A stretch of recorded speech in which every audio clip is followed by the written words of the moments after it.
भिन्न भिन्न अनियोग की भिन्न भिन्न शैली है, अलग अलग अनियोगों का प्रयोजन अलग अलग है। ये द्रव्यानुयोग का विधान है। द्रव्यानुयोग में मोक्ष मार्ग एकमात्र प्रयोजन है। यहाँ मोक्ष मार्ग उपादेय है। यहाँ पे केवल ज्ञान वैराग्य के कारण जो आत्मानुभव आदि को उनकी महिमा गाएंगे, और आश्रव बंध के कारण जो पुण्य पाप है उसे हे बताया जाएगा। संवर निर्जरा मोक्ष को उपादेय बताया जाएगा।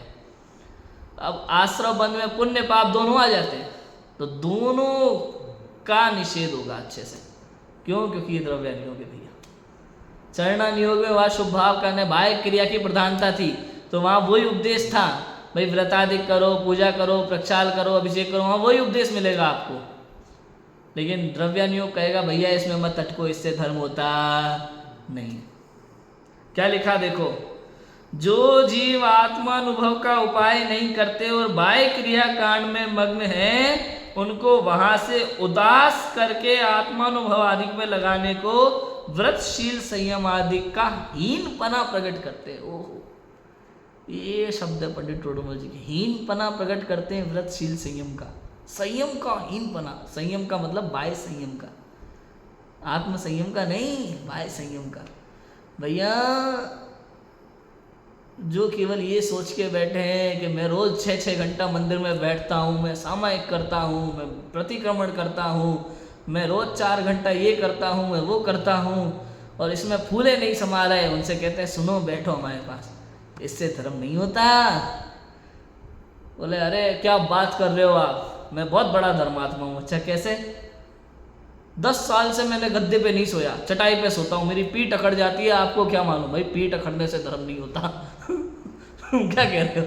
मैं तुम्हारी पीठ चाहे कितनी अकड़ जाए उससे धर्म नहीं होता, ये शरीर है, धर्म आत्मा से होता है, शरीर से होता नहीं। पूर्ण रूप से निषेध करते थे। भाई मैं 2 साल से उपवास कर रहा हूँ, मैं 6 महीने के उपवास किए, मैंने 8 महीने के उपवास किए। द्रव्यानुयोग कहेगा चुप हो जा, आत्मानुभव किया कि नहीं किया, सब बेकार है। समझ में आया कि नहीं आया? ये द्रव्यानुयोग की शैली है।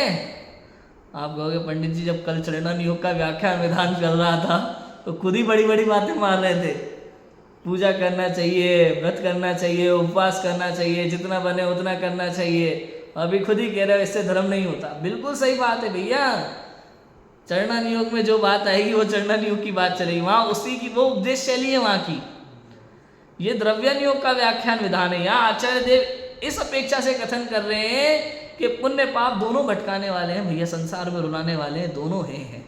उन्हें तो संवर निर्जरा को उपादेय करना है, और जब तक जब तक तुझे पुण्य हे नहीं लगेगा, जब तक तुझे व्रतशीलादिक हे नहीं लगेंगे, तब तक तेरे को संवरपना प्रकट नहीं होगा, मोक्ष प्रकट नहीं हो सकता।